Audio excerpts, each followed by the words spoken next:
My husband had been dead 16 months when he walked into my kitchen and asked why his boots were still hanging on the nail. I was married to another man by then. Our daughter was 7 months old and asleep in the front room with a fly screen propped in the window, and the man I had grieved until there was nothing left of me stood in my back door in a government suit 2 sizes too big, holding his hat in both hands like a stranger come to sell something. He would not step over the sill. He said my name once, the way you say a word you have practiced saying, and then he asked about the boots. 7 weeks later, I stood up in the Circuit Court of Dolan County, Indiana, in front of everybody I had ever known, and had read out loud the date on which my second husband learned that my first one was alive. It was in a newspaper. It was 1 line of small print in a list of prisoners, with 1 letter of the name set wrong, and he found it in December and carved the Christmas ham at my table 4 days later and said nothing, and went on saying nothing for 7 months while he spent a dead man's insurance money on a gravel pit. That is the story. What I cannot get to the bottom of, even now, even at 81 years old, is that in 5 years that man never once told me an outright lie. Before we go on, tell me in the comments where you're listening from tonight. It always amazes me how far these stories travel, and I like knowing there's somebody out there in a kitchen, or a car, or a quiet house, keeping me company while I tell it. Now settle in, because this one took me 3 years to be able to say out loud. It didn't begin that way at all. It began the way most things did in Cutler Bend, which is to say slowly, in front of everybody, with the whole county watching, and nobody saying a word. Cutler Bend sat in the north end of Dolan County, Indiana, where the road came down out of the corn and made a lazy hook around the elevator before it made up its mind to go on to Kokomo. 940 people, if you counted the farms out on the section roads, and everybody counted the farms. A bank, a feed store, a Rexall with a marble counter, 2 churches that did not speak to one another about anything but the fire department, and the Dolan County Public Library in a brick building that had been a bank until 1931. If you have ever lived in a town that size, you already know the important thing about it, which is that there are no secrets, only agreements about what everybody has decided not to know. I was Verna Speight then. My people farmed 80 acres 3 miles east, and my mother died when I was 14. And after that, I kept house and cooked for men who came in at noon with their sleeves rolled and no patience for waiting. I was not a beauty, and I want to be plain about that because it matters later. What I had instead of prettiness was a strong back, a good memory for figures, and Rand Tolliver. Rand grew up on 40 acres out on Dolan Road, the last place before the gravel gave out and the ground went low and wet toward the creek. His father, Clarence, had bought it in 1922 and worked it until his heart quit in the barn lot in 1946, and Rand came home from the tail end of the other war just in time to find him. He never talked much about that morning. What he did instead was work the place harder than it deserved, and every spring he would stand at the fence line looking at the low ground and say that someday somebody would find a use for it, because there was nothing under it but gravel, and there was no crop in the world that grew in gravel. He said it like a joke. He said it maybe 50 times in the years I knew him, and I laughed every time. And neither one of us understood that we were saying the most important sentence of our lives. We were married in April of 1948 in the front room of the Methodist parsonage because the church was being painted. I wore a blue dress with covered buttons that my aunt made over from her own, and Rand wore his father's good suit with the cuffs let down, and Merritt Kell stood up with him and dropped the ring, and everybody laughed, and Merritt got down on the floor in his good trousers and found it under the radiator and held it up like a man who had brought in a prize. That is the picture the whole town kept of the three of us for years. Rand and Verna and Merritt on the floor laughing, holding up the ring. You should understand about Merritt. He was not a shadow in our house, and he was not an outsider who came in and spoiled a thing. He had been in that house since he was 9 years old. His father drank up a garage business and 2 farms and died of it in the county home. His mother took in sewing and had no time, and so Merritt raised himself, half at our school and half at the Tolliver place, where Clarence fed him and put him to work, and never said a word about it to anybody. He and Rand were the same age within 2 months. They shot at the same crows, wrecked the same truck, and got sent home from the same basketball tournament in 1942 for something neither of them would ever tell me. When I married Rand, I married into a friendship older than I was to either of them, and I was the newcomer, and I did not mind. I liked Merritt. I want that written down honestly, because if I said now that I always felt something wrong in him, I would be lying, and this whole story is worth nothing if I lie in it.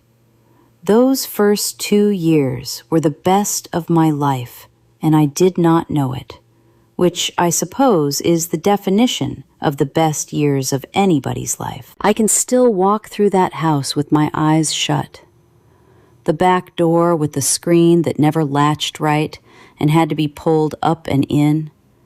The nail beside it, driven crooked into the doorframe by Clarence Tolliver sometime before the First War, where Rand hung his work boots every evening because I would not have that field mud in my kitchen. The table with a burn scar shaped like Ohio, where somebody set a lamp down in 1890. The smell of the place in October, coal oil and cold apples and wet wool, and the sound of it, which I would know tonight out of 10,000 houses, the third board from the bottom on the back steps, which cried out under a man's weight like something with an opinion. Rand was not a talker. He was a noticer. On Sunday afternoons, he lay on the floor of the front room with his eyes shut and let me read the paper out loud to him. And if I skipped something, he would say, without opening his eyes, "Read the whole thing, Verna. You always leave out the part that turns out to matter." Then June of 1950 came, and the radio said Korea, and none of us in that kitchen could have found it on a map. I know exactly where I was standing when Rand came in with the letter. I was at the sink with my hands in the dishwater, and it was the 4th of July and hot, and I heard the third board cry, and then the screen come up and in. He did not say anything. He put the letter on the burn scar shaped like Ohio and stood there with his hat still on, which he never did in the house. And I dried my hands one at a time, taking my time about it, because I had already decided in the space of 2 seconds that as long as I did not read it, it was not true. He had gone into the Marine Corps at the end of the other war and never fired a shot at anybody, and had signed something at 18 he did not understand. And now he was 25 years old, with 40 acres and a wife, and the Marine Corps had remembered him. Merritt got his in the same week. They had signed the same paper on the same afternoon in 1944, being boys who did everything together. The two of them sat on my back steps that night with a bottle between them and laughed about it until dark, and I stood at the sink where they could not see me and cried into the dishwater without making any noise, which is a skill I did not know I had. "It'll be police work," Merritt said through the screen. 90 days and a suntan." "You believe that?" Rand said. "No," Merritt said, "but it sounds better than what I do believe." They went in August. I drove them to the interurban stop at Tipton, the three of us across the bench seat with the windows down, and nobody talking. And at the last minute, Rand came back around to my side and reached in and put his hand flat on my stomach, which we had been trying about and had not managed, and said, "When I get back." Not a question. He said it like something he was writing down. Then Merritt hugged me hard enough to lift me and said, "I'll bring him home to you, Verna." And I said, "You better." And I meant it as nothing at all. It was the kind of sentence a person says at a train stop with the engine running. I have thought about those 9 words every day of my life since. And here is the thing to hold on to, because it is the whole shape of what happened to me. Standing in the road with the dust of that interurban still hanging, I thought Merritt Kell had just said the kindest thing anybody had ever said to me. The letters came all fall. Rand's were short and full of weather and other men's names, and I could tell how bad it was getting by what he stopped mentioning. Merritt's were long and funny and came half as often. In October, Rand wrote that they were going north and that it was already colder than any December he had ever stood in Indiana. In November, he wrote one page that said almost nothing, and at the bottom, in the corner, in handwriting gone strange and small, "Read the whole thing, Verna." He was telling me not to skip a word. That was the last letter. I have it yet. It is in a bank box in Kokomo, and the corner where he wrote that is worn thin as onion skin from being handled. And I have not been able to make myself throw away one piece of paper connected to that year, which will turn out to matter more than anything else in this story. The telegram came on the 14th of December, 1950. It came at 11 in the morning by a boy on a bicycle who was 15 years old and had already delivered 2 of them that month and would not look at me. I want to tell you what a telegram like that does, because people say the word telegram now and think of a piece of paper. It is not a piece of paper. It is a sound. It is the third board on the back steps, crying out at 11 in the morning, when nobody in this world has any business on your steps at 11 in the morning. And your hands know before your head does, and you stand in your own kitchen and you cannot remember how the door opens. It said, "Missing in action." It did not say killed. I need you to hold on to those 2 words the way I held on to them, because for the next 16 months, they were the only thing I owned. Missing in action. The Department of the Navy regrets to inform your husband, Sergeant Rand D. Tolliver, has been reported missing in action as of 1st December 1950 in the vicinity of the Chosin Reservoir, Korea. I did not cry. That came later, and it came for 2 years. What I did, standing there with the boy still on his bicycle in the yard, because he had been told to wait and see if I answered, was turn around and look at the nail by the back door where the boots were hanging, mud still on them from the day he left, and think, with perfect calm, the way you think when the ground has gone out from under you.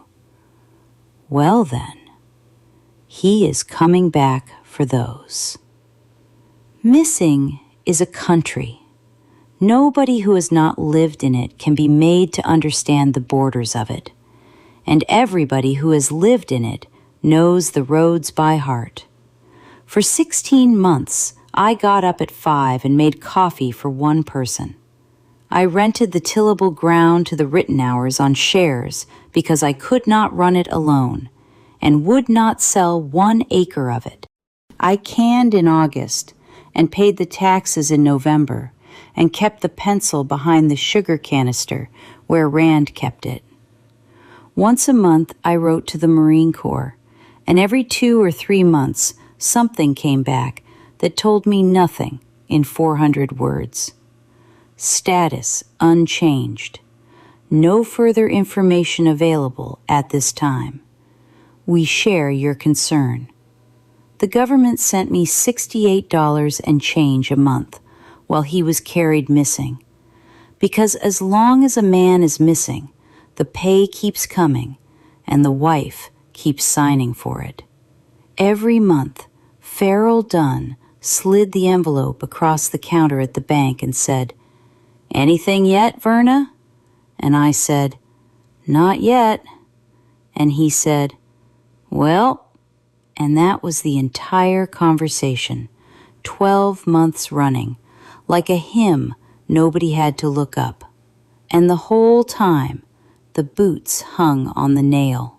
The town was good to me for about 4 months, which I have since learned is the standard term. By spring, I was an oddity. The girl out on Dolan Road, who was neither a wife nor a widow, and could not be seated correctly at a supper. At a church social in March, Ollie Dunn took my arm and said in a voice full of sugar, "Verna, honey, at some point a person has to let the Lord close a door." And I heard myself say, "The Lord hasn't closed it. The Marine Corps hasn't either. When they do, I'll know before you do."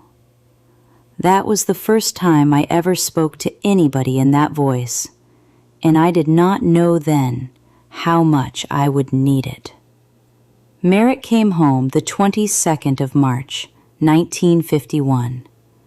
I heard about it before I saw him. Everybody did.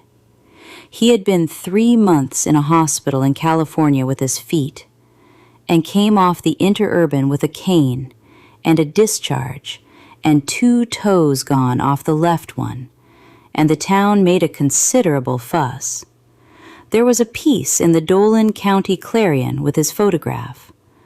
Cutler Bend Marine Home after reservoir ordeal. He had a way of telling it that made men lean in, and he never bragged, and that was the genius of him. He would start to tell it and then stop and look at his hands and say, "Anyway, it was cold." And every man in the feed store would fill in with his own imagination something worse than anything Merritt might have said. He did not come out to see me for 11 days. When he did come, it was a Tuesday evening, and I heard a car, and then I heard the third bored cry, and for 1 second, I am not ashamed to tell you this, my whole body stood up inside of me. Then I saw the shape through the screen was leaning on a cane, and I sat back down on the kitchen chair very carefully, the way you set down something that is full. He came in and took off his hat and did not sit. He looked bad. He had lost 30 pounds and his eyes had gone back in his head. "Verna," he said. "Sit down before you fall down," I said. He sat. I poured him coffee, and he wrapped both hands around the cup and did not drink it, and looked at the burn scar shaped like Ohio, and neither of us said anything for a long time. The clock on the shelf went on with its business. "I've been trying to come out here since I got off the train," he said. "I'd get to the end of the lane and turn around. Twice I got as far as the mailbox." He turned the cup a quarter turn. "I told you I'd bring him home. In the road, with the engine going." His voice went, and he worked at it and got it back. "So I have to say it in this kitchen and not on the steps, and I have to say it right. And I have been 11 days trying to figure out how a person says it right, and there is no way." My hands were flat on the table, and I could feel the grain of the wood. And I remember thinking very clearly, after he says it, everything is different. So do not say anything yet, because right now, it is still the way it was. "He's dead, Verna," Merritt said. "I saw him.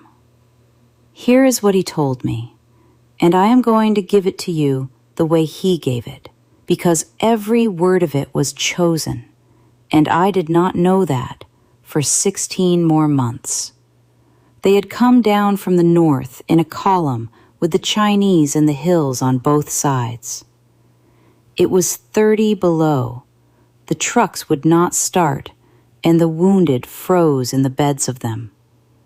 On the 1st of December, the column got cut, and he and Rand went off the road into a ditch with about 9 other men, and there was firing for a long time. When it slacked, he said, he crawled up the ditch and found Rand 40 feet along, hit twice and gone. He said he got him up onto his shoulders and made about 100 yards and could not feel his own feet any longer. And a sergeant he did not know took hold of him and told him he was carrying a dead man and to put him down, or they would be carrying 2. He said he laid him at the edge of the road, in the snow, by a burned-out truck, and that he took the boots. "You took his boots," I said. "His were better than mine," Merritt said. He said it flat, looking at the cup. "Mine were shot. His were newer." "That's what you do, Verna. That's exactly what he'd have done. And he'd have told me I was a fool if I didn't." Then he did look up, and his eyes were wet and red, and he said, "I walked out of that country in your husband's boots. 78 miles. Every step of it I thought about you standing in this kitchen." And I believed him. Of course I believed him. Every particular of it was right. The cold, the truck, the sergeant, the boots. It was exactly ugly enough to be true. No last words, no dignity, nothing but a man laid down in the snow because live men have to keep moving. If he had told me a beautiful story, I might have doubted it. He told me a story with a pair of boots in it.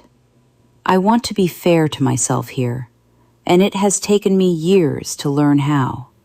People have asked me since, some of them kindly, most of them not, how I could have gone from that kitchen to a wedding in 5 weeks. 5 weeks. I have heard that number said in the Rexall, in a voice that was not meant for me to hear. So let me lay it out. I asked the Marine Corps. Of course I asked. I wrote that same week and told them Sergeant Kell had witnessed it and asked them to change my husband's status. And in April, I got back the same 400 words I had been getting all year.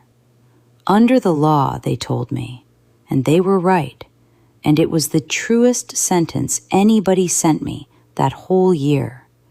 A man carried missing is presumed living for 12 months from the date of his disappearance, and only then may a finding of death be made.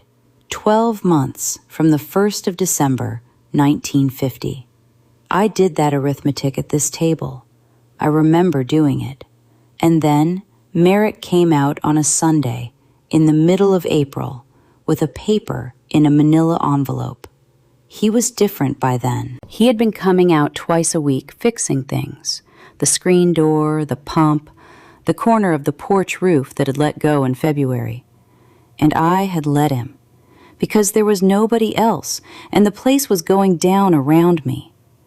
He had a job at the elevator that Delmar Skaggs got him, weighing and grading, which was a good job for a man who could not stand all day. Every visit he was easier in that kitchen, and I was easier with him in it. And I did not examine that, and that is on me. He put the envelope on the table and did not open it. I went to Skaggs, he said. I paid him out of my own pocket, and I did not tell you because I did not want to raise anything in you until I knew. He put 2 fingers on the envelope. I gave a sworn statement, Verna. Everything I saw. Date, place, the whole of it, in front of a notary, with the seal on it. That's what they want. That's the thing that makes it official. They told me 12 months, I said. They tell everybody 12 months. Skaggs says it's 12 months when there's nothing. When there's an eyewitness, sworn, it's different. He slid the envelope over. It's finished, honey. It's the death of Rand D. Tolliver, and it is a legal document, and you don't have to fight anybody anymore. I opened it. I have gone back into that minute more times than any other minute of my life, and I can tell you exactly what I saw and exactly what I did not. I saw a typewritten page with a heading in capital letters. I saw dates and a place name spelled out. I saw the words, "did depart this life," and the words in my presence. I saw at the bottom a notary's seal pressed into the paper so hard you could feel it from the back, and a signature under it. D.R. Skaggs, Notary Public, Dolan County, Indiana. And beside it, a stamp with a date. What I did not see, what I did not read, because I got 2 lines in and my eyes filled up and I put my hand over my mouth and could not go on, was the name of the man who was swearing. It was his. It was Merritt's own affidavit, notarized by Merritt's own lawyer, which is a piece of paper that means precisely nothing, except that a man was willing to say a thing on the record. It was not from the Department of the Navy. It was not from anybody. It had no more legal power to end my marriage than a grocery list. And it sat in the drawer of that kitchen for 15 months. And I never once took it back out. Because who takes out a thing like that and reads it twice? He did not lie to me in that kitchen, not with a sentence. I have gone through every word he said, and every one of them will stand up. I gave a sworn statement. It's the death of Rand D. Tolliver. It is a legal document, every word true, arranged in an order that would put a lie in my head without one ever leaving his mouth. That is the man I am telling you about. He could hand you the truth in a shape that would break your neck. We were married on the 21st of April, 1951, in the same front room of the same parsonage, and no one dropped the ring. There were 19 people there. My father came and shook Merritt's hand and did not smile, and drove home before the cake. Mabel Tolliver, Rand's mother, who lived in town in a narrow house on 4th Street with her sister, did not come and did not send anything.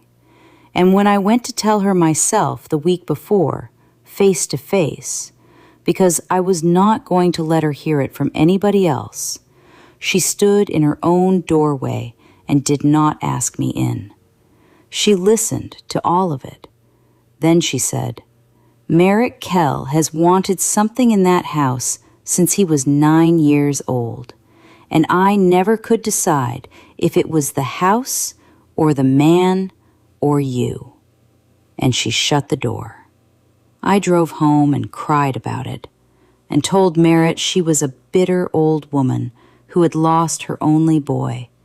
And he said gently, "She has. Let her be." Junie was born on the 19th of October, 1951. You can count. So could Cutler Bend. She was 6 weeks early by the doctor's word, and 6 months early by the county's. And I spent my first winter as a mother knowing exactly what was being said over every coffee pot within 9 miles. And I did not care. I had my daughter, 7 pounds and furious, with a head of black hair that stood straight up. When she was 3 days old, I sat in that same kitchen chair with her and looked at the nail by the back door and said out loud to nobody, all right then." The next morning, I took the boots down off the nail and put them in a feed sack in the barn, and I cried the whole time. And then I washed my face and made breakfast for my husband. I want to tell you that I threw them out. It would be a cleaner story. But I have never been able to throw away a thing a person made or wore or wrote. And I put the sack on the shelf over the workbench, behind the 10-gallon crock. He asked about them 3 times that winter, not angry, just one evening, easy as anything. "You ever get rid of them old boots?" And me, from the sink, "They're in the barn." And him, 3 times in 4 months, from a man who never in his life asked twice about anything. I thought it was tenderness. I thought he could not stand to see them either. Now I have to tell you about the winter of 1951, and I have to tell it twice, once the way I lived it, and once the way it actually was. For 7 months, I walked around inside a house where a thing was happening, and I saw every piece of it, and I put every piece down in the wrong place. The way I lived it, it was a good winter, better than good.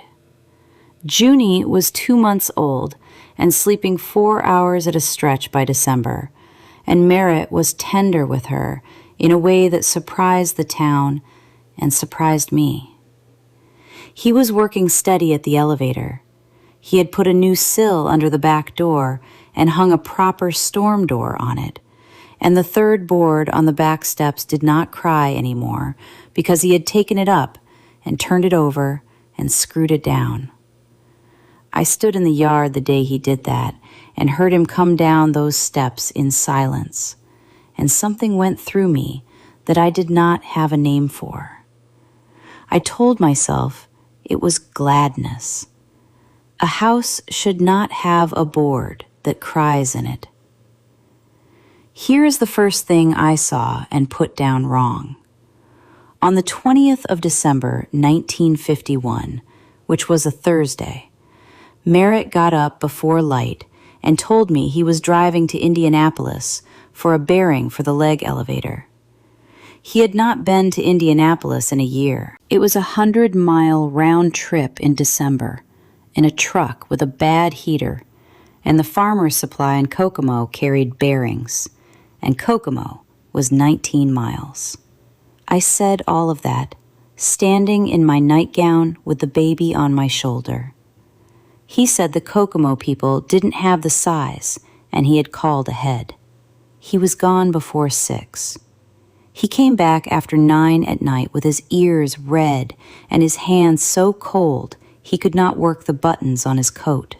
And he sat down and ate a supper that had dried to nothing, without one word of complaint, which was not like him, because he was a man who liked a thing said about his day. And there was no bearing in the truck. I knew it because I went out the next morning for the milk cans and looked, the way you look, not suspecting a thing on this earth, and the bed of that truck was empty, and the tarp was folded exactly the way he had folded it before he left. I asked him at dinner, "Perfectly light. They not have your bearing?" "Wrong size after all," he said, and reached over and took the baby's foot in his whole hand and jiggled it. 100 miles for nothing. Don't ever let me hear you say a man's day is easy. I laughed at him. I put that down in the wrong place, and it stayed in the wrong place for 7 months. Here is the second thing. On the 21st of December, there was no newspaper in my house, and I did not notice. The Indianapolis Star came out to the box on the mail route about 10 in the morning, a day behind on a good day, and I took it because Rand had taken it, and because I had read it out loud to him on Sunday afternoons, and had never been able to make myself stop the subscription. There was no Star in the box on Friday, and none on Saturday, and on Sunday, the boy at the Rexall said they had not got their bundle. I was mildly put out, and then forgot it entirely, because I had a 9-week-old baby and a Christmas coming. Now the way it actually was. On the 18th of December, 1951, at the truce talks in Korea, the two sides exchanged lists of the prisoners they were holding. The whole country had been waiting 6 months for it, and the lists themselves, thousands of names in agate type, by state, ran in the big papers on the 20th and 21st of December. The Indianapolis Star ran Indiana's on the 21st, on page 9, under the heading, Indiana Men Named on Red Prisoner List. There were 241 names on it. One of them, 9th from the bottom of the 4th column, was Tolliner, R.D., Sergeant, Cutler Bend. 1 letter. 1 letter in a list taken down by hand in a tent in a war, from names spoken aloud by men who had been prisoners a year, translated once and typed twice and cabled across an ocean. There were 40-odd names on that list mangled worse than his. The Department of Defense ran the whole thing against its casualty files, and its files said Tolliver, and the list said Tolliner. And no clerk in Washington that December had the time or the reason to guess at 1 letter.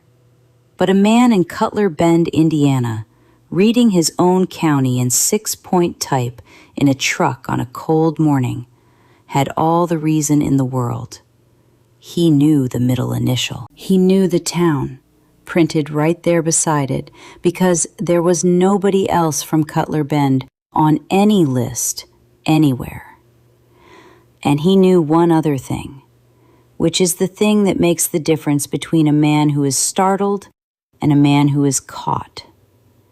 He knew what he had actually seen on the 1st of December, 1950, on that road, from a ditch, at 40 feet. He had seen Rand Tolliver get up. I did not learn that until June. Sit a minute with the arithmetic of those 2 days. A man drives 100 miles in the cold on a Thursday and comes home with nothing in the truck. On Friday, there is no newspaper in his house, and none at the Rexall, and none, as I found out much later, one at a time, from 6 different people who thought it a very strange question, at the elevator office, the barber shop, the filling station rack, or his mother's kitchen. He did not miss one. He drove to Indianapolis and back to be certain of what he had seen in his own county's list, and then spent a Friday going door to door in a town of 940 people, picking up newspapers and making conversation, the friendliest man in Dolan County, with page 9 of Friday's Star folded inside his coat. He missed one. Cordelia Aylward at the Dolan County Public Library did not put the dailies out on a rack. She hung them on wooden sticks in the reading room for a week, then stacked them, and at the end of the month tied the month in a bundle and carried it to the basement, where there were bundles going back to 1894, because the library board had voted in 1929 that the county's paper of record ought to be kept. And Delia Aylward had never in 22 years failed to do a thing the board had voted. On the 12th of January, 1952, the Department of the Navy issued a finding of death in the case of Sergeant Rand D. Tolliver, United States Marine Corps, 12 months and 11 days after the date he was reported missing. Exactly as the law provided, and exactly as they had told me they would from the day the telegram came. It had nothing to do with Merritt's affidavit. It never had. The law said 12 months, and then the law did what it said. The letter came on a Tuesday. I read it at the kitchen table, with Junie on my hip, and I felt... I am going to say this plainly, because it is the truth, and it cost me. I felt relief. Not grief. The grief had been done a year before, out loud, on that floor. What came that Tuesday was the end of an argument I had been having with the government of the United States for 13 months. And I stood in my kitchen with a piece of paper that finally agreed with me. And Merritt came in and read it over my shoulder with his hand on the back of my neck and said, "Well, honey?" And I leaned back against him. 6 weeks later, the insurance came. National Service Life Insurance. $10,000. Every serviceman had it. $6 and change a month out of his pay. Understand what $10,000 was in Dolan County in the spring of 1952. Merritt made $44 a week at the elevator, and we thought we were doing well. A new Ford was $1,500, and good ground with a house on it sold for $200 an acre. $10,000 was, near enough, a farm. And it was in my name, because in 1944, a boy on a bunk had filled out a form and named his father. And in 1948, a married man had filled out another one and named his wife. The check came to the house. I did not know what to do with it, and said so out loud that night, and Merritt said, "Then we won't do anything with it," and did not mention it again for 2 weeks. That was how he did everything. Then, one evening in April, he came in with his good coat still on and told me about the gravel. The state was going to move State Road 31. He had it from Delmar Skaggs, who had it from a man on the Highway Commission. And it was not a rumor, it was survey stakes. 11 miles of new road. And 11 miles of new road wants 140,000 tons of gravel. And gravel wants a pit. And the state, paid by the ton, delivered. There was a company being formed, Dolan Gravel, 4 men, machinery mostly bought, and 1 share of the 4 still loose because the 4th man had got frightened of the money. $2,500, Merritt said. It pays back the first summer. Skaggs has seen the numbers, and Skaggs is in it himself. I asked where the pit was. The old Dunn ground on the creek, he said, reaching for the sugar, and it went by so smooth that I did not think about it again for 3 months. And I never once thought about the low, wet ground at the end of Dolan Road that would not grow a crop, where a man used to stand at a fence line and make the same joke every spring. I signed. It was my money, and I signed it over.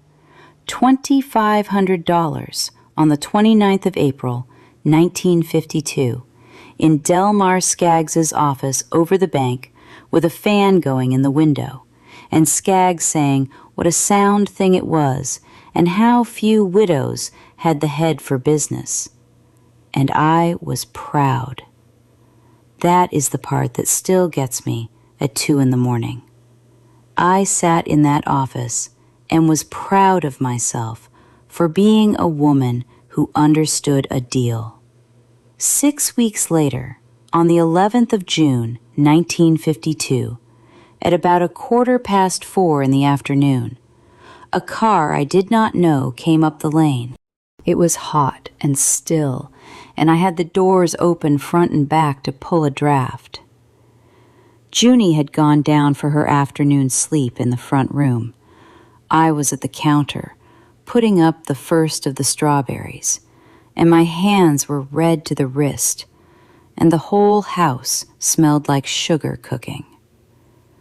I heard the car and did not go to the window because it was Wednesday, and I was expecting the Eggman. I heard a door. I heard steps in the yard, slow. And then I heard the back steps. And there was no cry from the 3rd board because that board had been turned over and screwed down in November. And so what I heard instead was silence. And then the storm door, and a man's shape standing dark in my own doorway with the 4 o'clock light behind him. He was thin, past anything I have words for. The suit was gray and did not fit him anywhere. He had his hat in both hands. His hair had gone half white at the sides, and he was 27 years old. I did not scream.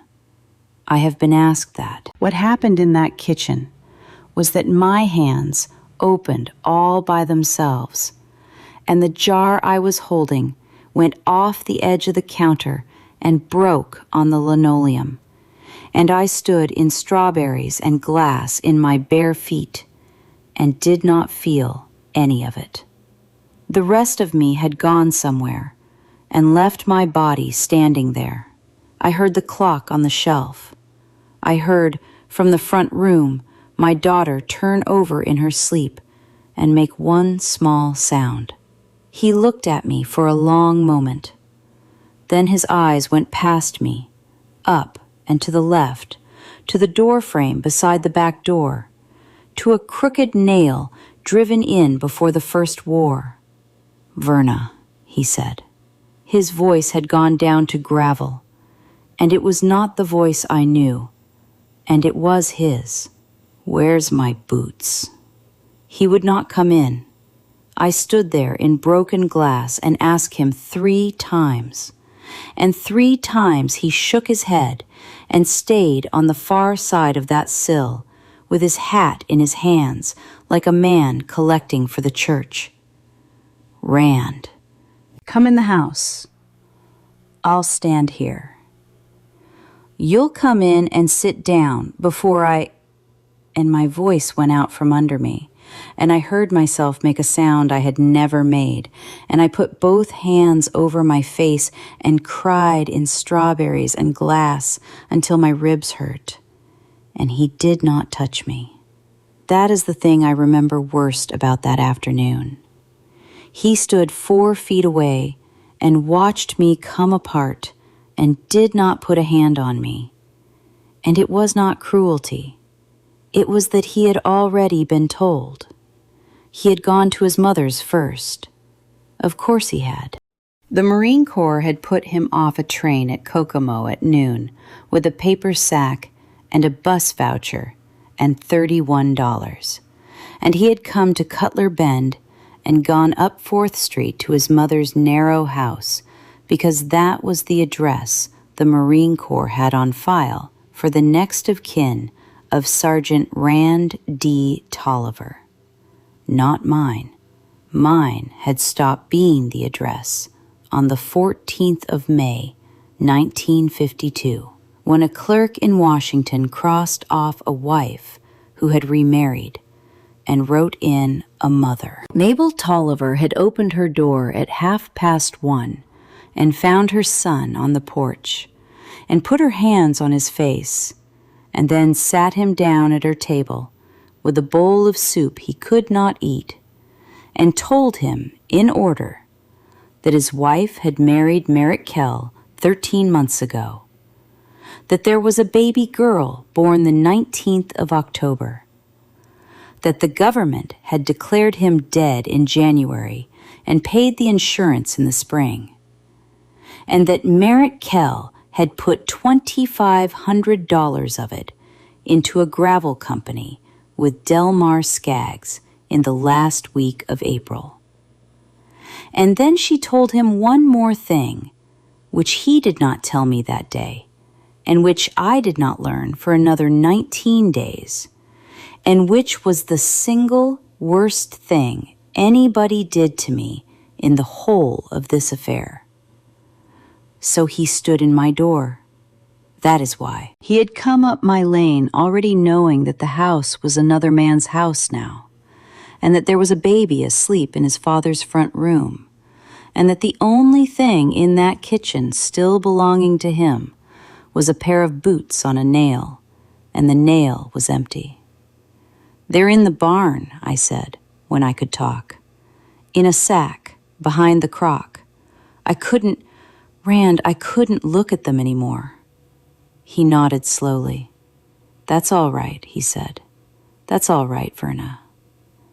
And then Junie woke up. She had a way of waking that started as one syllable and built like weather. And I heard the first of it, and I turned my head. And when I turned back, he had gone the color of ash. I have seen a man faint. This was not that.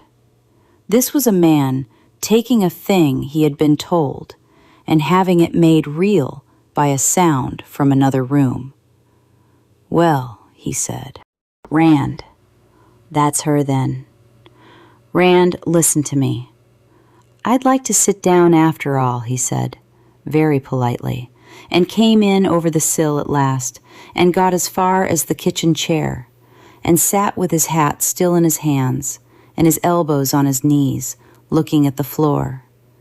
And I went and got my daughter out of her crib and carried her in on my shoulder, because there was nothing else on this earth to do with her, and stood in my own kitchen, holding a 7-month-old baby in front of my husband. He looked at her for a long time. "She's got black hair," he said. "She does. Your mother had black hair." He said it kindly. He said it like a man handing me the only thing he had left to hand anybody.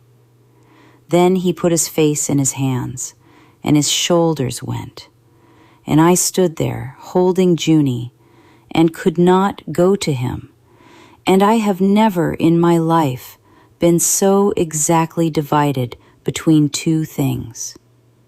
We talked until the light went. I made coffee, and he drank 4 cups of it and ate nothing, and told me where he had been. I will give it to you short because he told it short.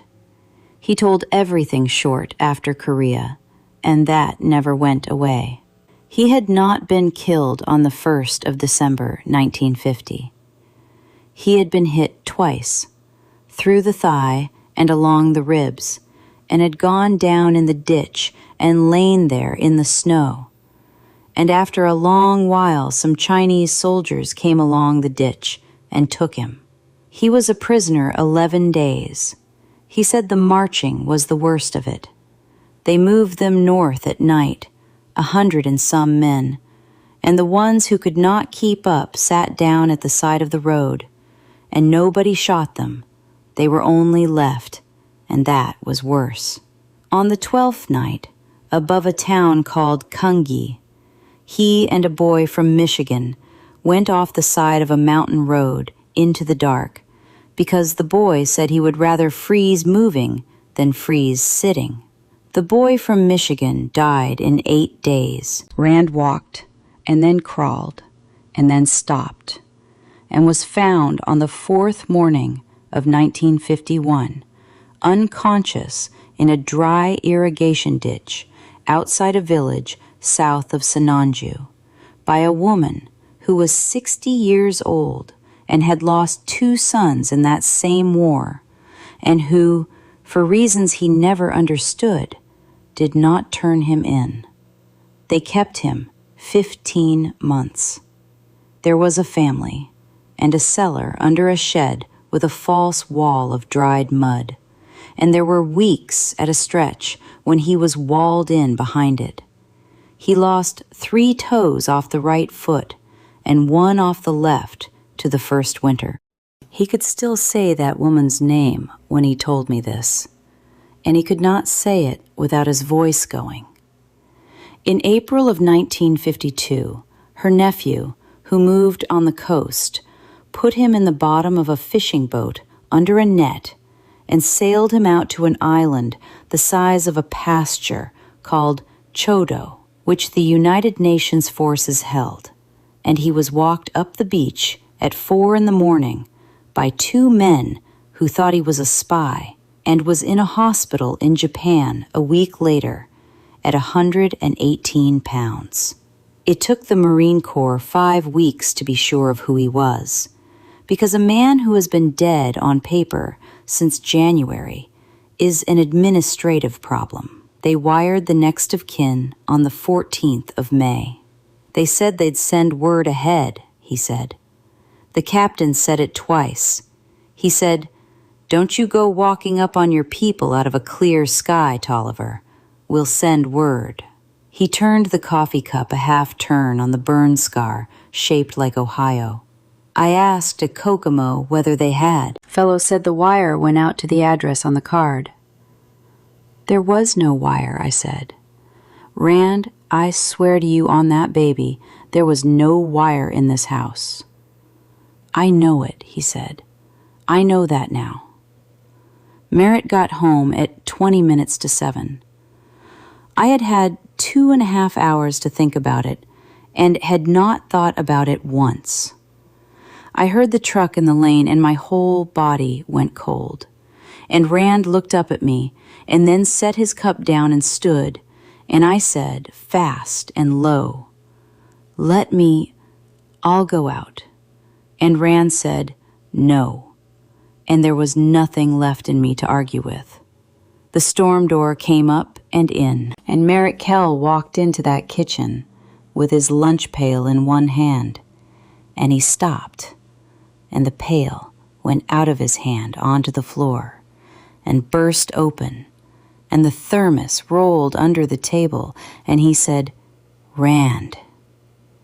Then he crossed that kitchen in 3 steps and took hold of the man and held on to him and cried like I have never seen a grown man cry, before or since, in a hard, racking way that shook them both, saying, "Oh God, oh God, oh God," into his shoulder.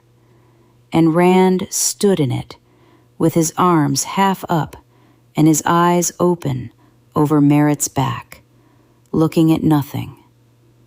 It was the finest thing I have ever seen done by a human being. I stood at my own sink and wept with gratitude at the goodness of my husband. By Friday noon, there was not a soul in Dolan County who had not heard.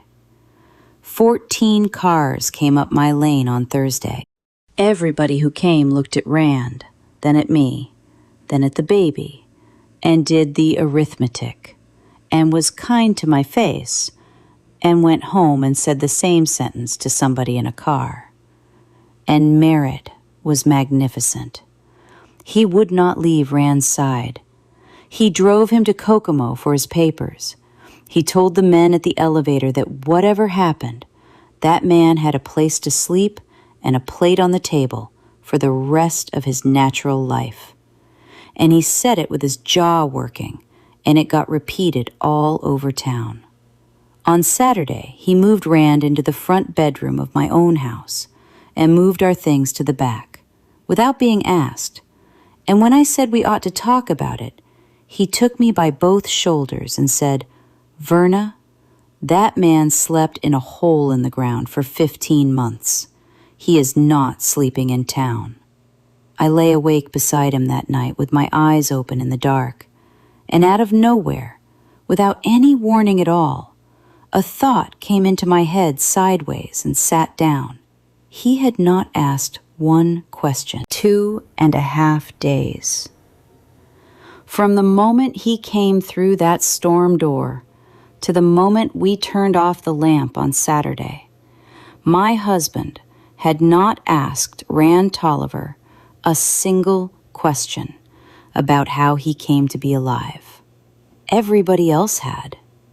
Every soul who came up that lane had asked, some of them so eager it was unseemly. "How did you get out? Where were you? Did they beat you? How long?" Reverend Pyle asked. Farrell Dunn asked twice. The man from the Clarion had a notebook and asked for 40 minutes. My own aunt had asked. I had asked. And Merritt, who had stood in this kitchen 15 months ago and told me he had carried that man's body on his shoulders for 100 yards and laid him down in the snow. Merritt, who had walked out of that country in his boots, had not once in 2.5 days said, "How?" A man who buries his best friend and then meets him alive on a Wednesday afternoon has one question in him, and it is not a question he can hold. It comes out of him like water out of a broken jug. It comes out sideways, at the table, at midnight, in the truck. How, Rand? How? Unless he already knows how. I lay in that bed, in the back room of my own house, with my husband asleep beside me, and my daughter breathing in the crib in the corner, and my first husband awake down the hall. I could hear him. He did not sleep lying down for months. He slept sitting up in the chair by the window, and I felt the whole inside of my chest go cold and still, the way a pond goes when the wind quits. Not anger. There was no anger in it yet. It was arithmetic. It was a woman lying in the dark doing sums with no paper and coming out every time with a number that could not be right. I waited 9 days to ask him, and I picked the time on purpose, which is a thing I had never done before that summer and have done 100 times since. It was the 20th of June, a Friday, and Merritt had gone to Tipton with Skaggs about the pit and would not be back before dark. Rand was in the barn lot mending a hay rope because he could not sit still in a house and could not do a full day's work either. I brought him a jar of water and stood there while he drank it. "I want you to tell me about the ditch," I said. He handed the jar back. "No." "Rand, Verna, There is not one thing in it that will do you any good. That's not for you to decide." He looked at me then, and I saw the thing in his face that I had been seeing for 9 days and had not put a name to, which was that he was frightened, not of the Chinese army, of me, and of what I was walking toward, and of being the man who put me on the road to it. "He's good to you," he said. "In 9 days I've watched him. He's good to that baby, and he give me his own bed. Whatever else is true, that's true too. And you have got a life here, and it is the only one you've got. Tell me about the ditch." He wound the rope around his hand twice and looked out over the low ground toward the creek. "I was down about 40 foot from him," he said. "I could see his boots. I remember thinking, there's Merritt. He's got his head down. He's all right." And I hollered. I hollered his name I don't know how many times. My leg was open, and I couldn't get my belt off to tie it, and I hollered for him. "Did he hear you?" "He looked at me," Rand said. The whole barn lot went very quiet. There was a fly working at the water jar in my hand. He come up the ditch on his belly to about 12 foot, and he stopped, and he laid there and looked at me. And there was firing still on the road. I want to be fair to him, Verna, because I have laid in the dark and been fair to him about this for 1.5 years, and I'm not going to quit now. I was hit twice, and I could not stand up. And a man that could not stand up on that road that night was going to be a man carried, and a man carrying another man was going to be shot or took. He made a decision that 99 men out of 100 would have made, and I have never once said a word against him for making it. I would like to tell you I'd have stayed. I don't know that I would have. "Then what?" I said. "Then he come the 12 foot, Rand said, and he took my boots." There was a long time when neither of us said anything at all. A hen went across the lot in a hurry about nothing. He was froze. His feet was gone black already. I seen them when he had his shoe packs off. He needed boots worse than a man laying in a ditch needed boots. And I'd have said, "Take 'em." And I did say it. I said, "Take 'em, Merritt." And he never answered me. That's the piece I can't get level.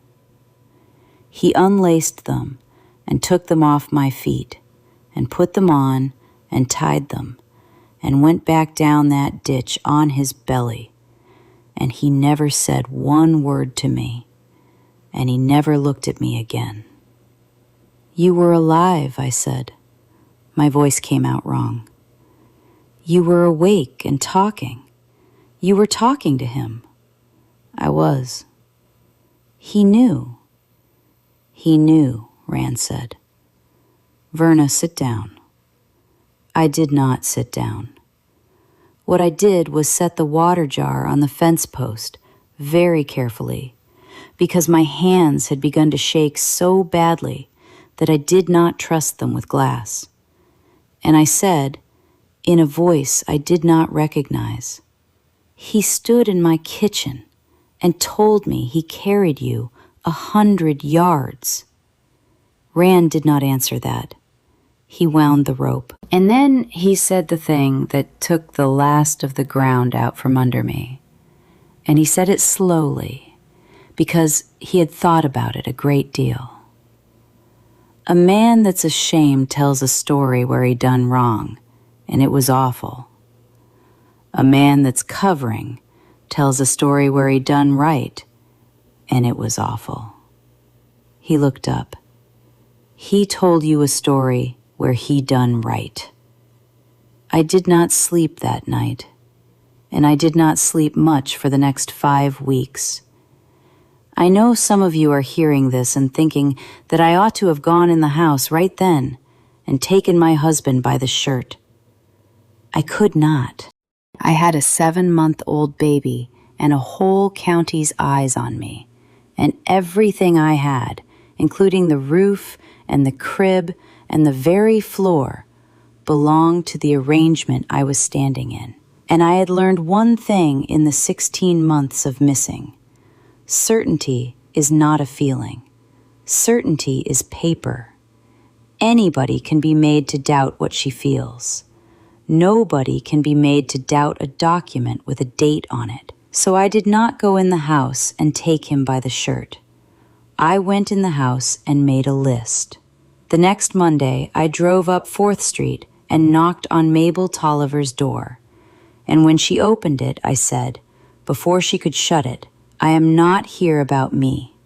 Sit down, because I am going to ask you a question, and you are going to answer it. She let me in. Her house smelled like camphor and old carpet, and the front room was so dark with drawn shades that I had to feel for the chair. When did the Marine Corps tell you your son was alive? I said.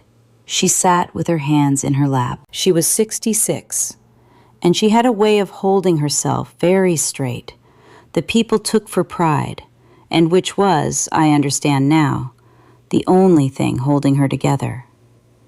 The 15th of May, she said. 27 days. 27 days between a telegram in that dark front room and a man standing in my kitchen door. Why? I said. Because you married Merritt Kell in 5 weeks, she said. And I wanted you to find out standing up. I want to tell you that I said something withering. What I did was put my hand over my mouth and cry. And after a while, she got up and brought me a glass of water and sat back down. I've had it out on the table every day since, she said at last. Every morning I read that thing and told myself I'd get my hat. And every morning I got as far as thinking about your face. And I told myself it was because he ought to come himself. Her voice did not change at all. That was a lie I told an old woman in an empty house. I wanted you punished. I'm not going to pretty it up for you. Then she went to the secretary in the corner and brought back a Western Union envelope, worn soft at the corners, like a thing handled every day for a month, and put it in my hands. Department of the Navy, Sergeant Rand D. Tolliver, United States Marine Corps, previously reported missing and subsequently determined dead, is alive and in United Nations control. Recovered 7th May, 1952. Admitted hospital, Yokosuka, Japan. Condition satisfactory. Finding of death, 12th January, 1952. Revoked. Full details follow. Finding of death revoked. It was that exact scrap of paper I put in front of a judge on the 29th of July, and Mabel Tolliver's testimony was what made it admissible.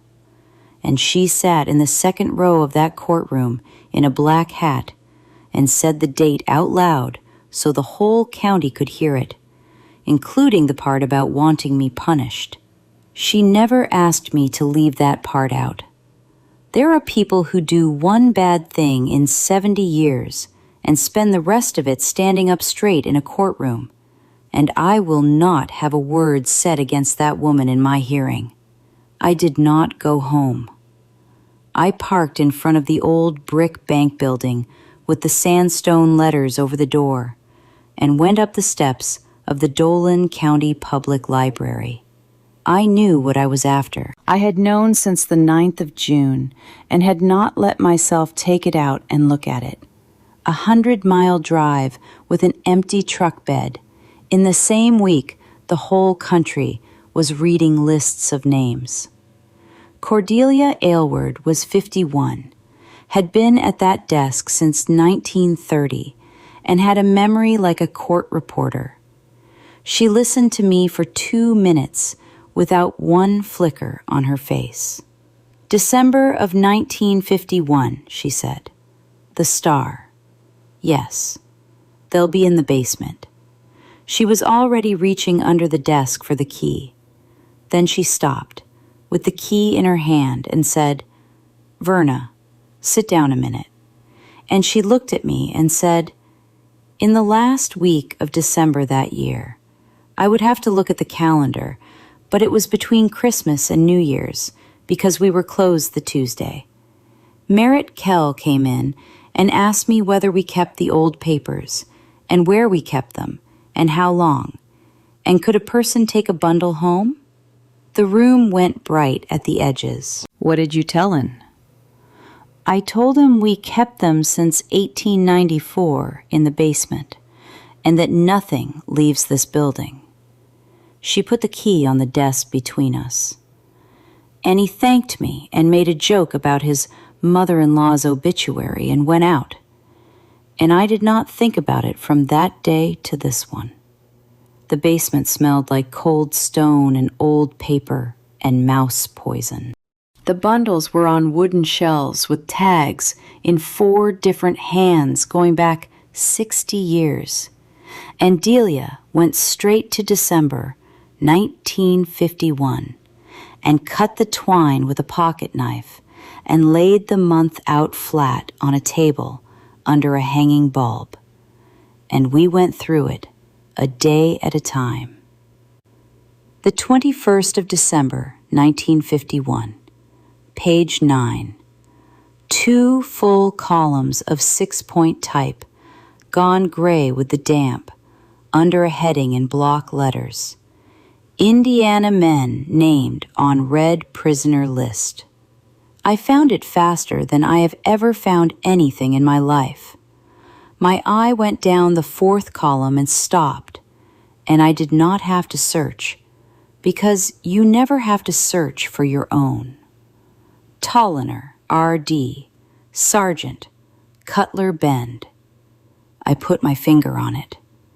I remember the paper was cool. I remember Delia Aylward's hand came down flat on the table beside mine, and she said, in a voice with absolutely nothing in it but 40 years of a librarian's certainty, that is the only copy of that page in this county, and it is going to stay in this building. And you and I are going to the Clarion office this afternoon and have Ellis photograph it. And then I am going to write out what I just told you and sign it. And if anybody wants to argue with me about it, they can come here and do it. That night, I sat up until 1:30 at the kitchen table, with the lamp turned down and the manila envelope in front of me, and read the paper in it all the way through for the first time in 15 months. It took 4 minutes.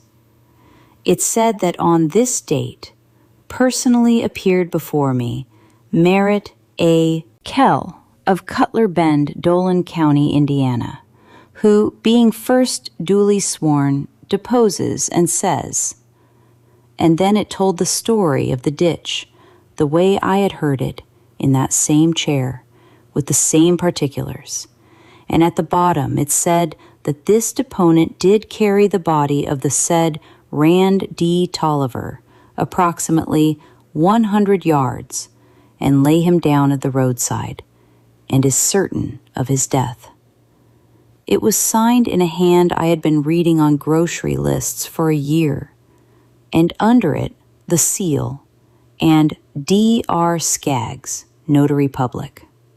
At the top of the first page, in capital letters, was the heading I had seen in April of 1951 through a film of tears with my hand over my mouth. Affidavit of Death. I read those 3 words maybe 20 times. Affidavit of Death. Not a finding, not an order, not one word in that page that came from the government of the United States. It was a statement by a man, notarized by his own lawyer, and the seal I had run my thumb across and found so heavy and so official meant nothing on this earth except that Delmar Skaggs had watched Merritt Kell sign his own name. I did not cry. I sat with my hands flat on the burn scar shaped like Ohio and a taste in my mouth like a penny under my tongue. And the clock got very loud. And the sentence that came to me is the one I would have carved over that whole year.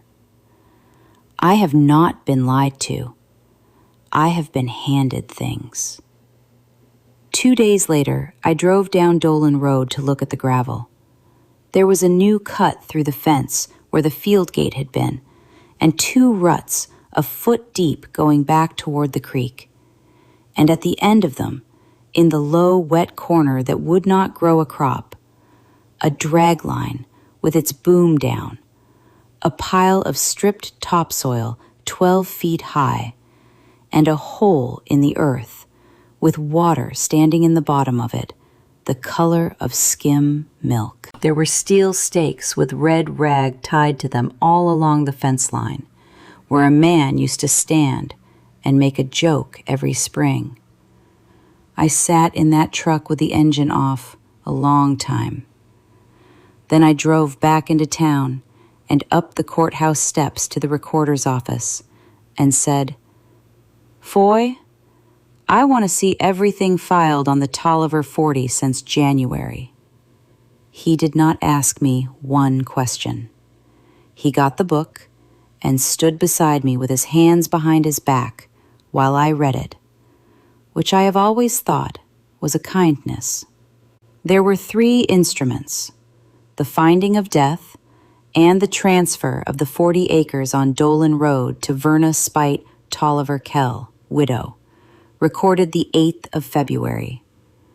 A warranty deed of the 2nd of May conveying 22 acres, the low ground, the creek corner, from Verna Speight Tolliver Kell and Merritt A. Kell, her husband, to the Dolan Gravel Company for the sum of $1,000 and other valuable consideration, and the articles of Dolan Gravel itself filed in March. Delmar R. Skaggs, Merritt A. Kell, and 2 men in Tipton I had never heard of. I stood in that office in the heat with my finger on the 2nd instrument and did the sum out loud, and Foy Rittenauer heard me do it. I had paid $2,500 of my dead husband's insurance to buy a quarter of a company, and that company had then bought 22 acres of my dead husband's land from me for $1,000. I had bought my own ground with my own money and taken a quarter of it back and thanked a man for the opportunity. "Verna," Foy said after a while, "you signed both of them in front of me." "I know it." "He read the top line of it to you and you signed it, and you were laughing about something. I have thought about that morning maybe 40 times since that man walked back into this county, and I want you to know I have not slept good about it." He took his glasses off and put them back on. I'll say that anywhere it needs saying. I confronted my husband that night. I had meant to wait until I had the whole of it, and instead I came in at 6 with dirt on my shoes and stood in the door of my own kitchen and said, "The pit is on Rand's low ground." He was at the table with the baby on his knee. He did not put her down. That was the first thing I noticed, and I have thought about it since. "It's on your low ground," he said. "It come to you in February. You told me it was the dun ground on the creek." "I told you it was the ground on the creek. Verna, I have never in my life kept a paper from you. You signed that deed in Foy Rittenauer's office with your own hand, and Foy's initials are on it. And if you'd asked me one question that morning, I'd have answered it. And you did not ask. And I am not going to be beat over the head now for a thing you signed. His voice never came up. That was his great weapon, and I did not know it yet. And I'll tell you the rest while we're at it. That road goes through in 54. There is 9 years of hauling in that hole, and I am in it for a quarter, and every dollar comes into this house. And this house feeds him, too. Where do you think he's going to live? On his pension? He's 27 years old with a bad leg and half his toes. And here is what I want you to know. Because if I make him a snake in a suit, I have taught you nothing. Sitting in that kitchen with my daughter on his knee, that man made me doubt every single thing I had learned in 9 days. Every word he said was true. I had signed it. Foy's initials were on it. For about 90 seconds, I stood in the door of my own house and thought, I am a woman who has had a shock and is building a monster out of a 100-mile drive and a missing newspaper. And this is how people lose their minds. Then he said, Honey, come sit down. You're worn out. And I heard it. God help me, I heard it. The same voice saying, It's finished, honey. It is a legal document. And I heard the trick of it, which was that he never once told you a lie. He handed you true sentences, the way a man throws corn to chickens, one at a time, in the direction he wants you to walk. I went and sat down and let him make me a cup of coffee, and said I was tired and sorry, and let him kiss the top of my head, and sat at that table with a man I now knew exactly what to do about. That is the moment I stopped being what I had been. Not in the barn lot, not in the library basement. At that table, with the coffee, being agreeable. Delmar Skaggs sent for me on the 11th of July. His office was over the bank, up a flight of stairs that smelled like varnish, with the window fan going. He took both my hands and said, what a strain on you, and sat me down and gave me a glass of water, and then sat on the front edge of his desk above me, which I understood perfectly well was on purpose. Verna, honey, I've been practicing law in this county 31 years, and I want to give you some free advice and then send you home to hold that baby. You've been up to Foy's office. You've been in the library basement. This is a small town. He turned his hand over. Now suppose everything you're thinking is true. Every last bit of it. Do you know what that means in law? It means your marriage to Merritt Kell was contracted at a time when your first husband was living, and it is void.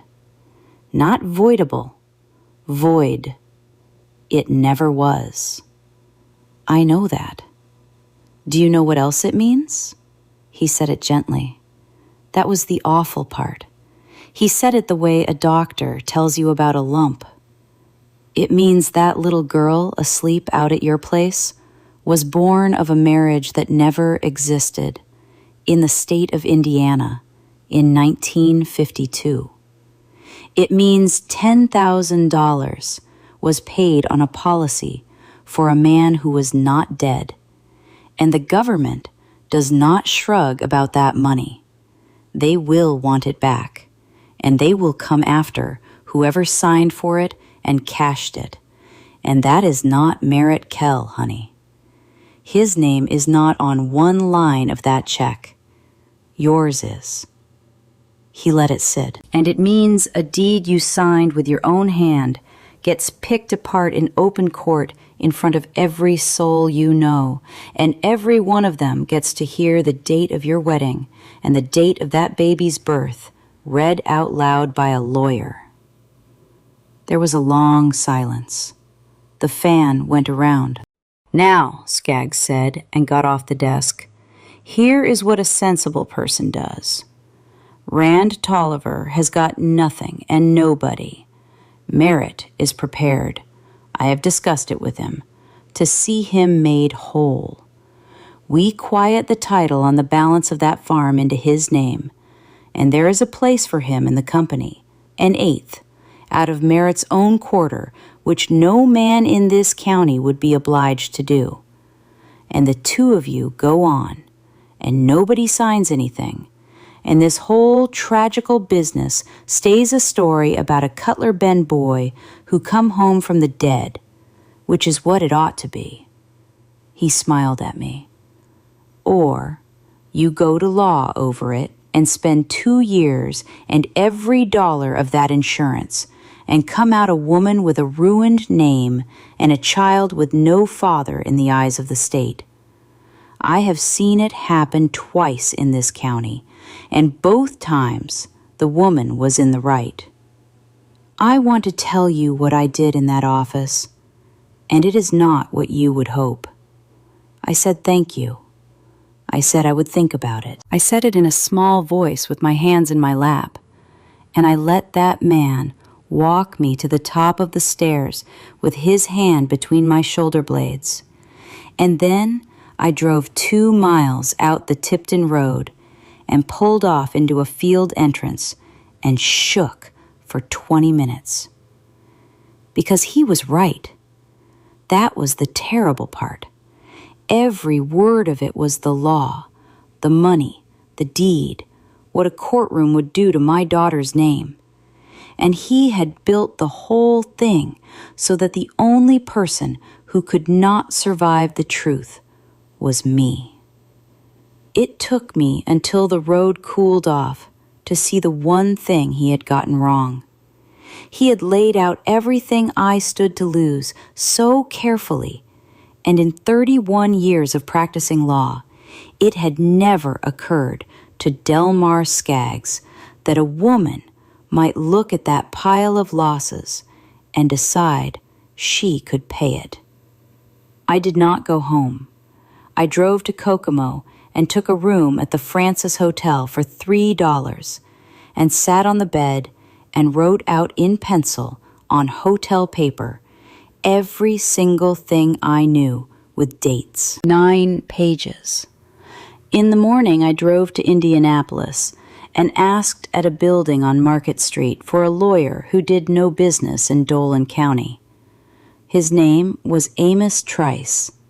He was 34, 4 years out of law school on the government's dime, with a bad ear from a mortar in Italy, and 1 room with 2 chairs.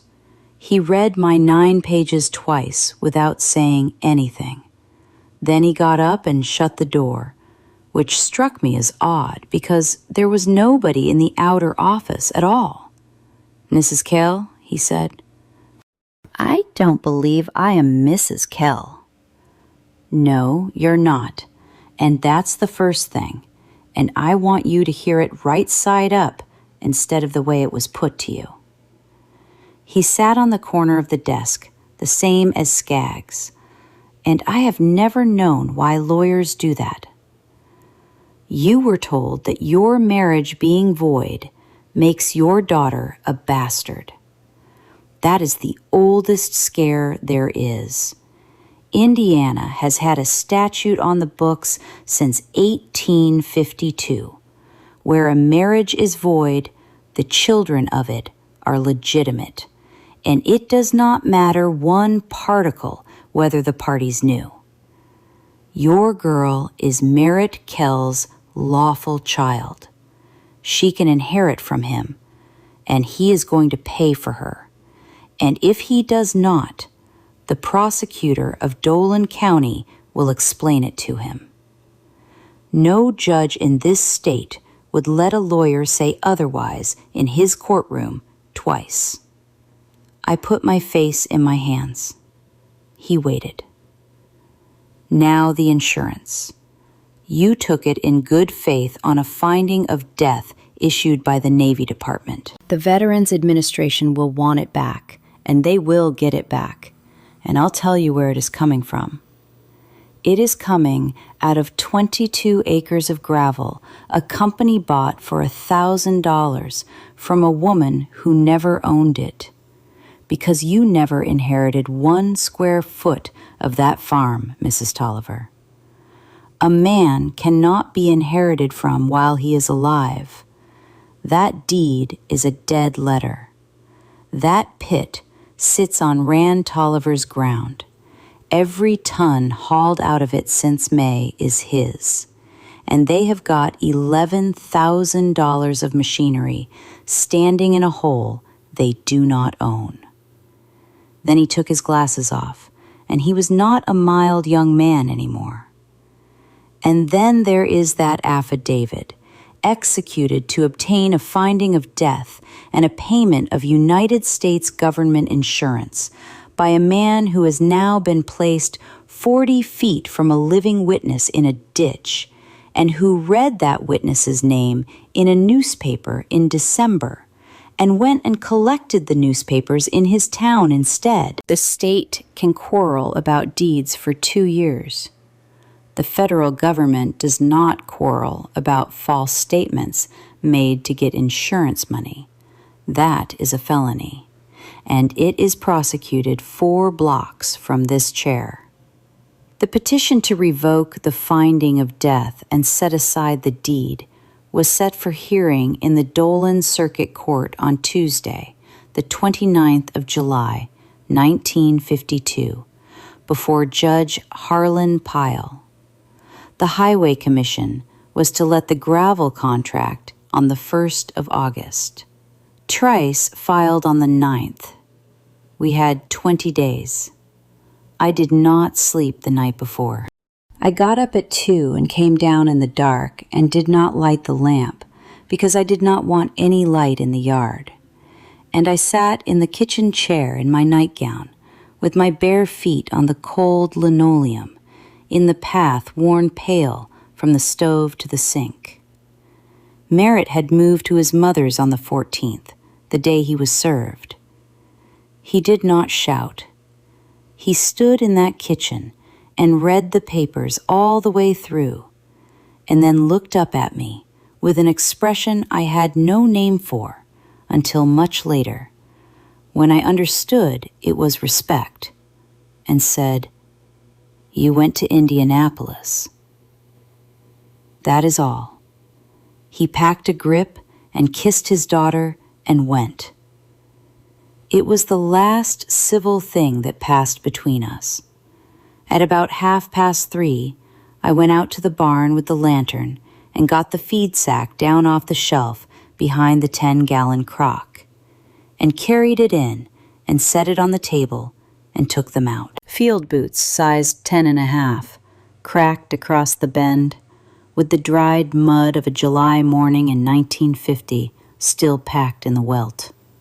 The ones he wore to work the place, the ones he hung on that crooked nail every evening of our married life because I would not have that mud on my floor. And sitting there in the dark with one in each hand, I finally saw the shape of the thing that had been standing behind me for 16 months. The evening Merritt Kell came out here and told me about the ditch, he sat in the chair I was sitting in now, and I was across from him, and 4 feet behind my shoulder, on a crooked nail beside the back door, there hung a pair of muddy boots that everybody who ever walked into this kitchen had looked at and gone quiet about. He had 100 true things he could have told me that night.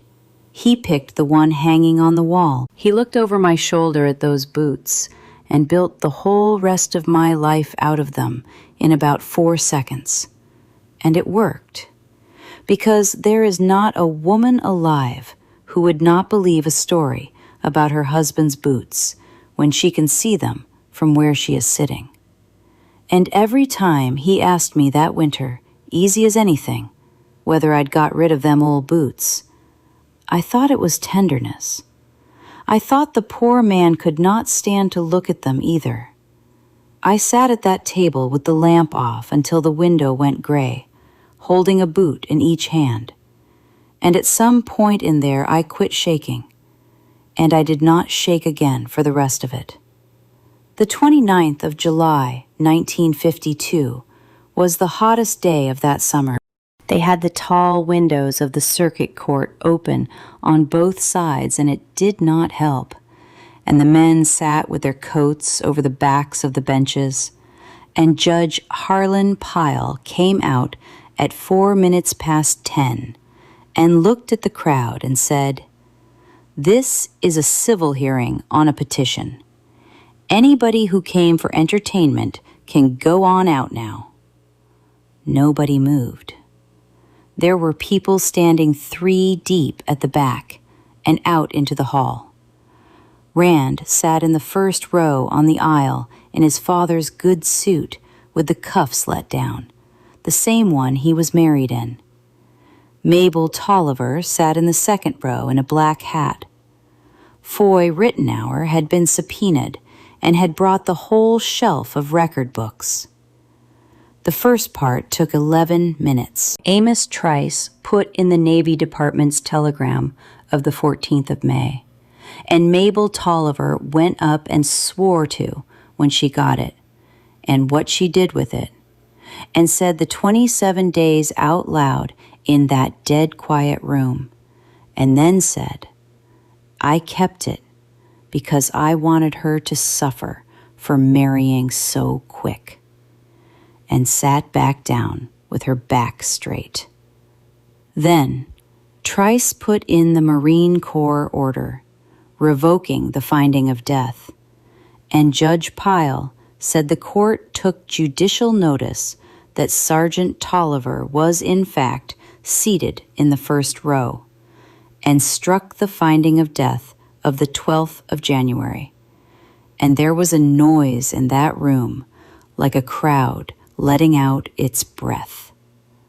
The second part took 4 hours. Delmar Skaggs fought the deed hard, and he was good. And for a while I sat there and thought we were going to lose. He argued that everybody in the transaction had believed Rand Tolliver dead on the authority of the United States government, and that if the court set aside every paper signed by every widow who turned out not to be one, the recorder's office in this state might as well be burned. That would be a considerable argument, Trice said, if the buyer had believed it. Then he called Cordelia Aylward, who testified for 19 minutes without one word of embroidery, what the library kept, and since when, and who came in the week between Christmas and New Year's of 1951, and asked whether the old papers could be taken out of the building. She put in the photograph the Clarion's man had made of page 9 of the Star of the 21st of December, blown up to 11 by 14, and Judge Pyle put on his second pair of glasses and looked at it a long time. Tolliner, R.D., Sergeant, Cutler Bend. Then Trice called Luella Barnhart from the Rexall, who said a man had bought all 5 of their copies of the Star that morning and joked about wrapping dishes. He called the boy from the filling station, 19 years old and terrified, who said Mr. Kell had taken the reading rack paper that Friday and never brought it back, and that he remembered because Mr. Kell had stood and talked to him about the cold for a quarter of an hour first, which was not like him. He called the barber and Merritt's mother's neighbor. 6 witnesses, not one of whom had thought a thing about it at the time, every one of them describing the same friendly man on the same Friday, and by the 4th, You could hear the room turning, the way a field turns when the wind comes around. Then he called Merritt Kell as an adverse witness. He was calm, in a clean shirt, and he answered everything in that level voice, and he did not once look at me. He had bought newspapers to wrap dishes. He had gone to Indianapolis for a bearing. He had never seen a prisoner list in his life and would not have known where to look for one. He had told Verna what he believed to be true about the 1st of December, 1950, and believed it then and believed it now. And a man 40 feet off in a ditch, in the dark, at 30 below, was not a man who could be sure of anything. You were certain enough to swear to it before a notary, Trice said. I was certain enough to say what I saw. You swore that you carried the body 100 yards. Merritt looked at his hands.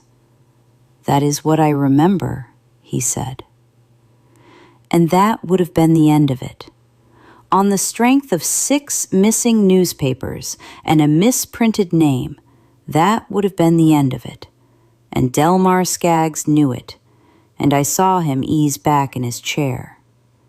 Trice called Rand Tolliver. He went up slow, with the limp, and answered the questions about the ditch and the 12 feet and the boots in a voice so low that Judge Pyle twice asked him to speak up. He was a poor witness. He would not say one hard word about Merritt. When Trice asked whether he blamed the man for leaving him, he said, No, sir, I've never blamed him for that. And I heard 3 women behind me start to cry. Then Trice asked whether Merritt Kell had said anything to him about his name at any time since the 11th of June. Rand thought about it for maybe 15 seconds in a silent courtroom. The first night, he said. We was sitting out on the back steps. He'd been quiet a good while, and then he said, and Rand stopped and looked up, and for the first time that whole day, something came into his face. He said, They had you down wrong. Those words. They had you down wrong. And I said, Had me down wrong where? And he never answered me. He got up and went in the house. Nobody in that room moved. Judge Pyle turned his head and looked at Merritt Kell, and Merritt Kell sat and looked straight ahead at nothing, with his jaw working. And everybody in that courtroom understood at one time that there is only one place on this earth a man could have learned that Rand Tolliver had been put down wrong, and that it was page 9.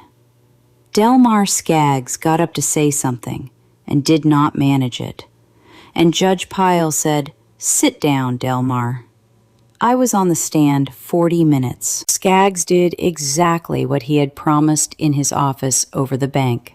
He took me through the 21st of April and the 19th of October, 1951. So the whole room had the arithmetic, and asked whether it was not a fact that I had wished to marry Merritt Kell, and had welcomed a paper that let me do it. Yes, I said. He had not expected that, and he stood there with his next question in his mouth. I was 24 years old, and I had been alone in that house 16 months, and I welcomed it, I said. That is the truth, and I am not going to sit up here and dress it. He handed me a paper with a seal on it and told me it was the end of my husband, and I wanted so bad for something to be the end of it that I read 2 lines and quit. That is mine. I'll carry it. I looked at the table where Merritt sat, but he read that list in December, and then He sat at my table on Christmas Day and carved the ham. He had 7 months to say one word to me. He spent them buying gravel. Judge Pyle ruled at 10 minutes after 3. He found that Rand D. Tolliver was living and had been living at all material times, that no title had ever vested in me, that a person cannot convey what she does not own, and that the warranty deed of the 2nd of May was void. He set the sale aside, ordered an accounting of every ton hauled out of that pit since the 15th of May, and enjoined the Dolan Gravel Company from taking one more shovelful pending it.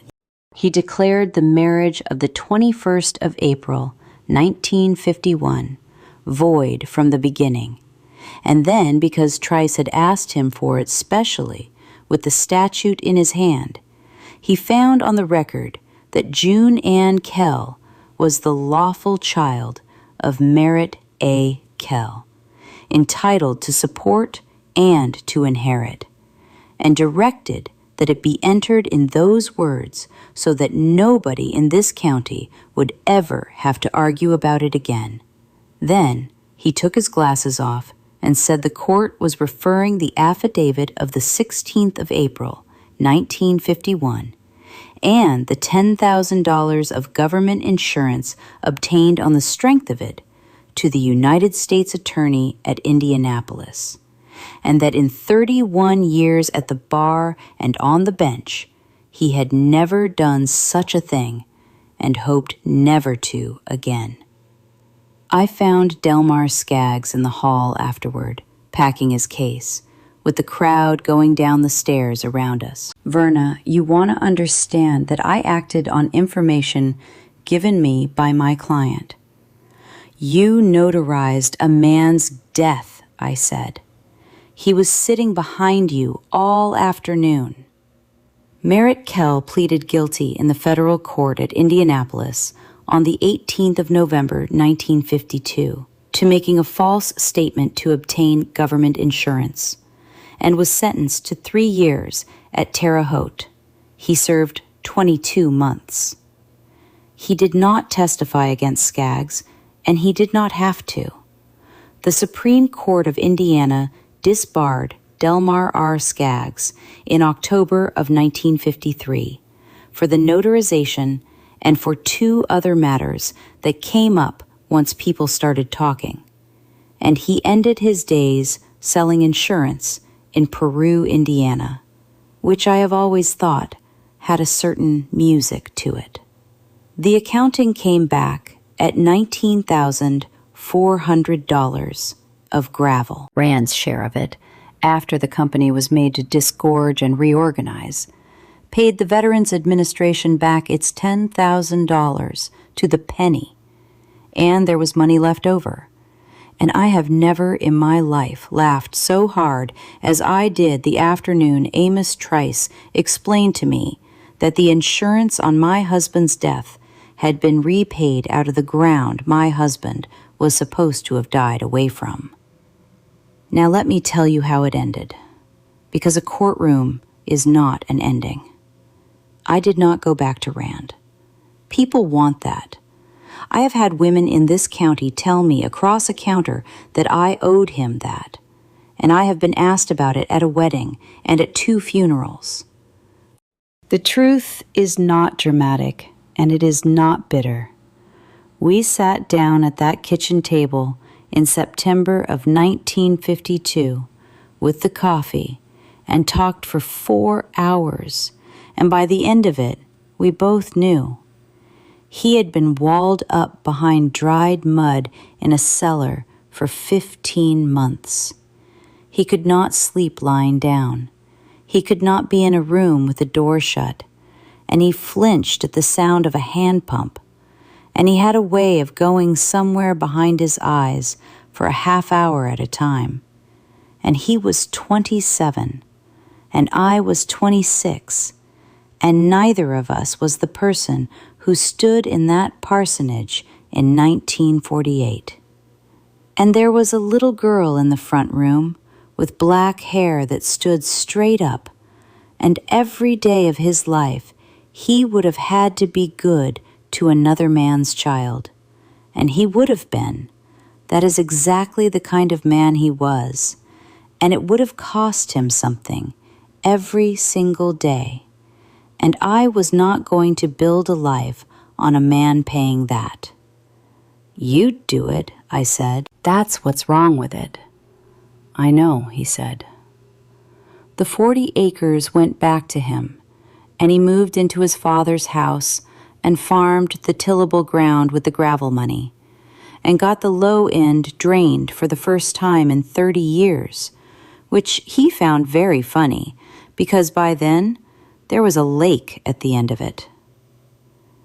In 1956, he married a widow from Sharpsville named Opal Hardesty, who had 2 boys, and had 2 more with her, and lived to be 79.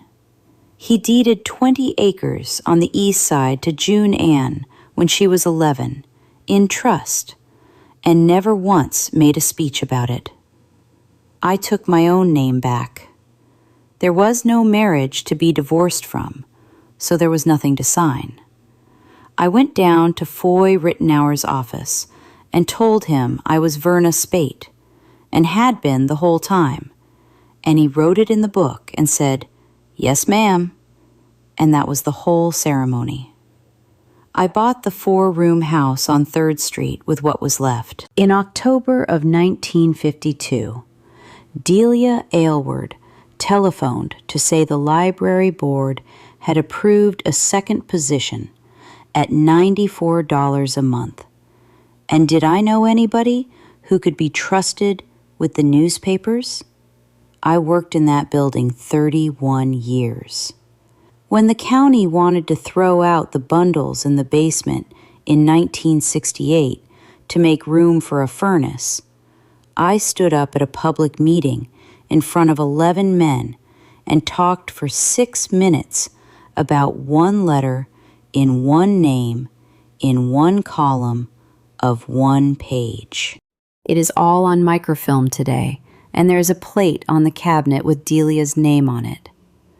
Merritt came home in September of 1954. There was no work in this county for a man out of Terre Haute, and by then the state road had gone through and the pit at the end of Dolan Road was running 11 hours a day. He hired on hauling gravel out of it and did that for 9 years. Down that lane, past the fence line, out onto the road, with a load of Rand Tolliver's gravel paid by the ton. I do not know how much of that was penance and how much was that a man has to eat. He never spoke to me again. He paid the support every month of his life, on time, in cash, in an envelope left with the clerk, and asked once a year in writing to see June. And I said yes every time, because that was hers and not mine. She has her own opinion of him, and it is not mine either. He died in 1979, and she went to the funeral, and I did not. I never could sell the farmhouse, and after Rand married Opal, they lived in it, and I have been in that kitchen 100 times since, at Christmases, and at his funeral in 2004. The table is still in there with the burn scar shaped like Ohio. Opal puts a cloth over it. And beside the back door, in the door frame, 4 feet up, there is a crooked nail that a man drove in before the First War. I took the boots to Rand in September of 1952, in the feed sack, and set them on his porch, and he looked in the sack and looked at me and said, "Well, I'll be." He wore them out working, the way you wear out a pair of boots, and when they were gone, and neither one of us made a thing of it. That was the point. A pair of boots on a nail was a man who was coming back for them. Then it was a man who never would. Then it was the only true thing a liar could think of to say. And I built 4 years of my life on it, and it held the weight. And that is not the boot's fault, and it is not entirely mine. The nail is still there. Nobody ever pulled it. Opal hangs a dish towel on it in the summer when she washes windows, and there is not one soul left alive who thinks anything about it at all. And that, friends, after everything, is what winning turned out to look like. Well, that's where the story leaves us. And I have a question for you before you go. Merritt Kell never told me one outright lie in 5 years. Every sentence he ever handed me was true, and arranged so that I would walk exactly where he wanted. So I want to know what you think. Was he a liar? And is a man who lets you believe a thing any different from a man who tells you it? Tell me in the comments. I read every single one, and on this one, I truly want to know. Thank you for staying with me all the way to the end tonight. There should be a playlist coming up on your screen with other stories from this channel, and I would love it if you stayed a while longer.